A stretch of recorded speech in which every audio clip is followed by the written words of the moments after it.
The Philadelphia Eagles hold on to the lead to beat the Chicago Bears 22-14.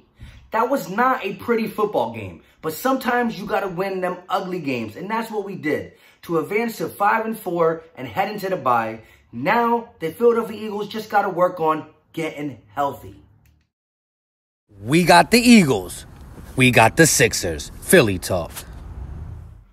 What's going on, everybody? Philly Mike here. And if you're new to this channel, please hit that subscribe button. I greatly appreciate it and all the support that you guys give Philly Talk. But let's get down to business. So, again, it wasn't pretty. But at the end of the day, the Eagles left that game with a W to advance to 5-4 and heading to the bye, where, like I said, we need to get healthy. In the first half, the Eagles pretty much did whatever we wanted to the Chicago Bears on both sides of the ball. We were dominant on offense and defense. Once we went into halftime, I don't know what happened. But I want to talk about some things in the first half first. One, Desean Jackson. I was happy he was back. And I said in my preview video, and then I did a final injury report video, if any one of these people who are coming back have any sign, don't play him in this game, because I believed if we use the same formula as we did against the Buffalo Bills, we could beat the Chicago Bears without some of these guys returning. So he catches one pass for 5 yards, and he gets out to the game. Again, abdominal. We don't know how serious it is, if it just tweaked it, if it just felt bad or anything. But, again, if we didn't have the bye next week, I would not be saying to hold anybody out. But because of the bye was there, I said don't play him if he can't play. One more week of rest would go a long way. But at the end of the day, we played him, and he tweaked something. So we got to wait and see what is the status of Desean Jackson, because it is very important. But I also want to talk about something that I didn't like, that I really didn't like. So when we got down to the red zone the very first time, we got down to the 2-yard line about, right around there, maybe 2 or 3, but I'm going to say 2-yard line. The Philadelphia Eagles passed the ball back-to-back times and then settled for a field goal. Part of the way we got down to the red zone that drive was because we were running the ball down Chicago's throats. So we got down here via the run, mainly. There were some passes, but mainly via the run. And then on 2nd and 3rd down, inside the 5, we decide to pass it?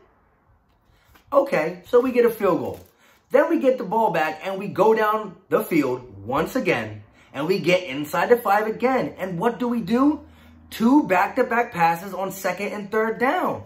Why? Why? Against good teams, if we decide to do that and leave points on the board, it will come back to haunt us against good offenses. In this game, we were able to get away with this, but we cannot do that. If you run the ball successfully down there, I know it tightens up in the red zone, but you have to attempt at least one run. It's simple and plain. Other than that, we played a great half, dominant on both sides of the ball, especially the defense. But once we came out of halftime, I don't know what happened to our team. The offense looked sluggish. The defense started getting beat deep again. I believe some of the getting beat deep had to come by, again, missed assignments. When Taylor Gabriel, I believe, went to turn in to Jalen Mills' side, and then he faked it and came back out, Jenkins thought he stayed on Mills' side, so Jenkins never kept running with him, and he had a wide open catch. That was Jenkins' missed assignment, I believe. But at the end of the day, the defense let a couple bombs, but the defense looks a lot better when we're healthy. I have not been telling you guys that Mills, Darby, and Avonte Maddox is going to lock up, but it's going to be better than any group that we had on the field this year, and it looked okay. It looked okay. I just don't know what happened though in the second half, especially on offense. We just disappeared. And I am very concerned about Desean Jackson. I can't wait to see what's going on with him. But at the end of the day, we won the game. I do want to talk about this, though. Let's talk about some stats. Carson Wentz was 26 of 39 for 239 yards and a touchdown. Jordan Howard almost ran the ball again 20 times. He had 19 carries for 82 yards and a touchdown. Miles Sanders had 10 rushes for 42 yards. So when you combine them two, we ran the ball with our runner backs 29 times for 124 yards. When the Eagles run 25 to 30 times and get over 120 yards we always win. This year, we ran against the Redskins, win. We ran against the Jets, win. We ran against the Bills, win. We ran against the Bears now, win. And we ran against the Packers, win. The formula is when we run the ball, play action works better, RPO works better, and we just win. That is what the Eagles football team is about. It's about establishing a run first and then feeding off that. The Eagles offense feeds off the running game.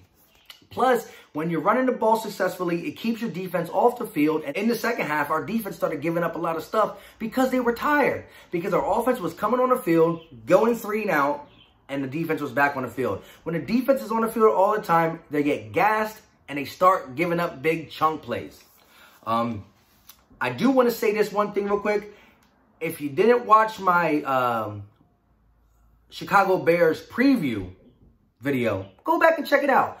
I said the return of Desean Jackson was going to be great.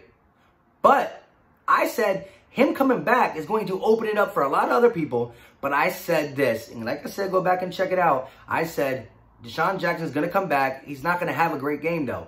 Zach Ertz is going to have a big game. I called that Zach Ertz will have a big game. And let's just see what his stats are. 9 catches, 103 yards, and a touchdown. So Zach Ertz goes over 100 yards, catching 9 balls and a touchdown. And like I said, go back to the video. If you don't believe me, check it out. I said Desean Jackson will come back and make everybody better. But Zach Ertz is going to ball out and have the best game out of everybody. And that's what he did. I was happy to see Zach Ertz get back to doing Zach Ertz type things. And on defense, we had 3 sacks. So we followed up the Buffalo Bills 4-sack game with a 3-sack game. As long as we're getting a couple sacks a game, getting pressure on quarterbacks, our secondary will be able to hold up. Trubisky actually made some good throws this game.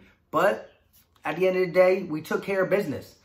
5-4 with a bye week, that's exactly where we need to be. I do believe the Giants have a chance of upsetting the Cowboys on Monday night. So pay attention to that game. We'll be sitting in first place if that happens.